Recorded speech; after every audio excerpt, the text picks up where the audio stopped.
इथे असं कोण आहे की ज्यांनी उद्योगासाठी ॲप्लिकेशन केलेलं आहे? तुमच्यापैकी कोणी असं आहे की ज्याला एक्सपिरियन्स नाही आहे, की एक्सपिरियन्स आहे, आय एम सो सॉरी, की आपण एखाद्या बँकेत गेला होतात पण आपल्याला बँकेकडनं चांगल्या पद्धतीने माहिती देण्यात आली नाही, मार्गदर्शन देण्यात आलं नाही, कुणालाही असं वाटतंय की आपलं लोन जे आहे ते आपलं नाकारण्यात आलं आहे? सर, आपलं नाव सांगा प्लीज. हॅलो, नमस्कार. माझं मनोहर पेरे.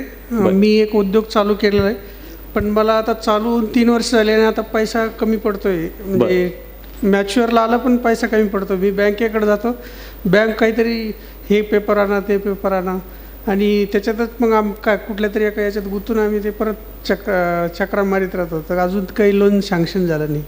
अच्छा. आणि मला आता गरज आहे पैशाची. बरं, माझा आणखीन 1-2 प्रश्न आहे, विचारले चालतील? हां. तुम्ही बँकेकडे जेव्हा गेलात तेव्हा नेमकं काय प्रोसेस काय केली अप्लाय? नाही, आम्ही अगोदर गेलो तर ते बोलतच नसायचे आमच्याशी, दुसऱ्याच काहीतरी कामामध्ये मग्न असलेलं दाखवायचे. तुमच्या बोलण्यानुसार तुम्ही असं सांगताय की बँक तुम्हाला रिस्पॉन्स देत नाहीये, म्हणजे तुम्ही बोललात पण बँक तुमच्याशी बोलली नाही, बरोबर? हा एक तुमचा पॉईंट झाला. मागच्या वर्षी जसं ते शेतीचं विमा काढायचा होता ना, त्यावेळेस ते सगळे लोक त्याच्यात बिझी होते, त्यांनी आम्हाला काही रिस्पॉन्स दिला नाही. बरं. नंतर मग ते 4-5 महिने त्याच्यातच गेले. ओके. आणि नंतर मग आमचे काही चेक बाउन्स झाले. आम्ही नंतर गेलो तर ते म्हणजे तुमचे चेक बाउन्स झाले.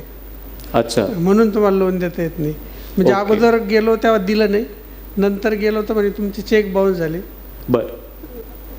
तर ह्या सगळ्या गोष्टीमध्ये तुम्हाला असं काय वाटतं की काय नेमकं एक अशी कोणती कडी किंवा कुठली चैन मिस झाली की ज्याच्यामुळे तुम्हाला लोन मिळू शकलं नाही?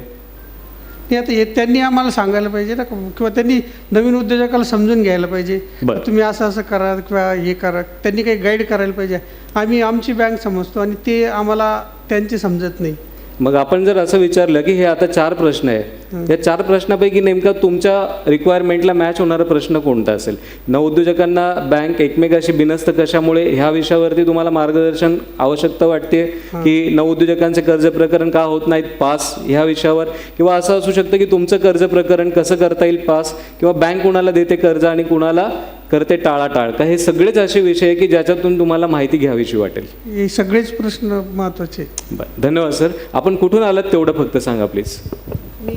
मी वाळूज MIDC. वाळूज MIDC मधून आलात. आभारी आहे मी आपला. Sir please. नमस्कार सर. नमस्कार. मी राठोड देवा भाऊसाहेब, ओके, पळशीहून आलो आहे. माझं शिक्षण झालं BSc हॉर्टिकल्चर. बरं सर. आणि मॅनेजमार्फत मी ॲग्री क्लिनिक्स आणि ॲग्री बिझनेस सेंटर या कोर्सचं पण ट्रेनिंग घेतलेलं आहे महाबळेश्वरला. बरं. तर ती केंद्र सरकारची योजना आहे ॲग्री क्लिनिक्स आणि ॲग्री बिझनेस सेंटर. बरं. परंतु ती बँकेला माहीतच नाही आहे. ती बँकेमध्ये मी प्रपोजल घेऊन गेलो, ती म्हणे ही कोणती नवीन योजना आणली तुम्ही आता?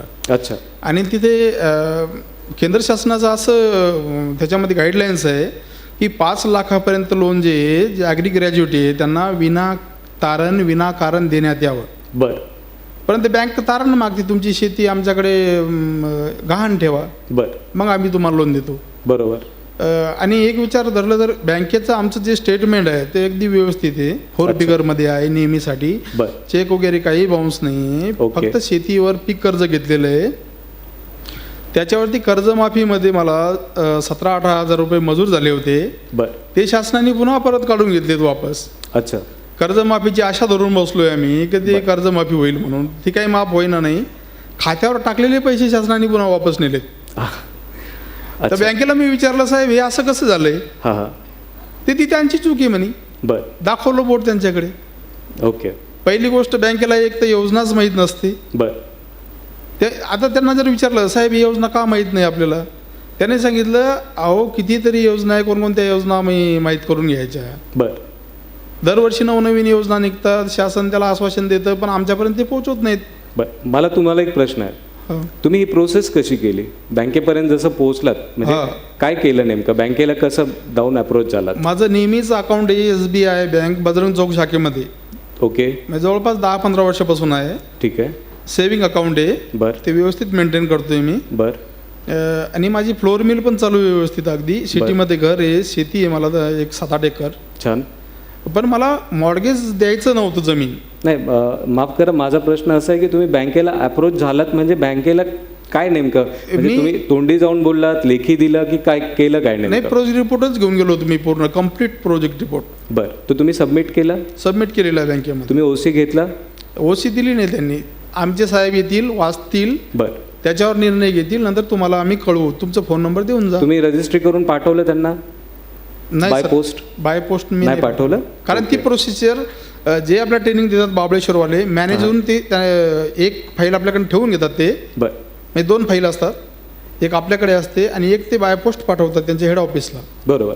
मला असं म्हणायचं, ज्यावेळी तुम्हाला बँकेने टाळाटाळ केली, आपला प्रश्न आहे की बँक टाळाटाळ करते का? टाळाटाळ तर तुम्हाला टाळाटाळ करण्यात आली होती जेव्हा की ती जी तुम्ही योजना सांगताय ती अस्तित्वात आहे तुमच्या माहितीप्रमाणे.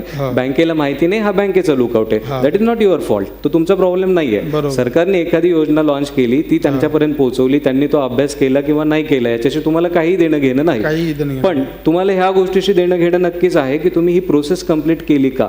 माझा पॉईंट ह्याच अँगलला येतो. बऱ्याचदा काय होतं ते मी तुम्हाला समजावून सांगणार आहे की तुम्ही ज्या पद्धतीने त्यांच्याकडे अप्रोच झाला त्या अप्रोचमध्ये एक पॉईंट मिसिंग राहिला. सरांच्याही केसमध्ये 2 पॉईंट मिसिंग राहिले, तुमच्या केसमध्ये पण 1 पॉईंट मिसिंग राहिला. मी त्या विषयावरती पण मार्गदर्शन करेन. तुमच्यापैकी कोणी आहे की ज्यांना असं वाटतंय की आपल्याला उद्योग व्यवसायासाठी लोन हवं होतं आणि त्या पर्टिक्युलर आपण बँकेत गेलो, बँकेतनं आपल्याला टाळाटाळ झाली किंवा उडवाउडवीची उत्तरं मिळाली. त्या दोघांच्या 2 केसेस आहे अशा सेम आहेत असं समजू शकतो. आता आपल्याला प्राथमिक स्वरूपात ह्या ज्या 2 केसेस मिळाल्या ह्याच्यात आपल्याकडनं काय चूक झाली आपण ते आधी बघून घेऊयात आणि मग आपण हेही बघू की बँक असं का करत असेल. मी तुमचा दोघांचाही प्रतिनिधी आहे, बँकेचाही आहे. त्याचं कारण का, तर बँक ही काही भारताच्या बाहेरची नाही, ती काही माझी शत्रू नाही, तुमची शत्रू नाही. तुम्ही माझेच आहात, भारतीय आहात, मी तुमचाच आहे, त्याच्यामुळे तुम्ही माझे शत्रू नाही, मी तुमचा शत्रू नाही. मग आपल्यामध्ये गैरसमज आहेत. सगळ्यात पहिली गोष्ट अशी आहे की आपल्यात गैरसमज आहे. एखादा उद्योजक ज्या वेळी एखादा उद्योग सुरू करतो त्यावेळी बँकेला बऱ्याचदा असं वाटतं की उद्योजक पळून जाणार की काय, फसवणार की काय, किंवा मी जर लोन दिलं तर मला त्याचं रिपेमेंट्स म्हणजे त्यांच्याकडनं जे हप्ते वगैरे वसुली असेल ती व्यवस्थित नाही झाली तर मी करू काय, मग माझ्या सिनियर्सला काय उत्तर देऊ. असं बँकेचं सुद्धा त्यांच्यावरती एक प्रेशराईज जीवन असतं त्यांचं. आणि सेम त्याच वेळी आपल्याला जसं सरांनी सांगितलं की माझे सुरुवातीला बँकमधले कुठलेही चेक बाउन्स झालेले नव्हते, मी बँकेकडे योग्य वेळी अप्रोच झालो होतो की माझी अशी अवस्था होणार आहे, त्याच्या आधी बँकेने मला मदत करावी.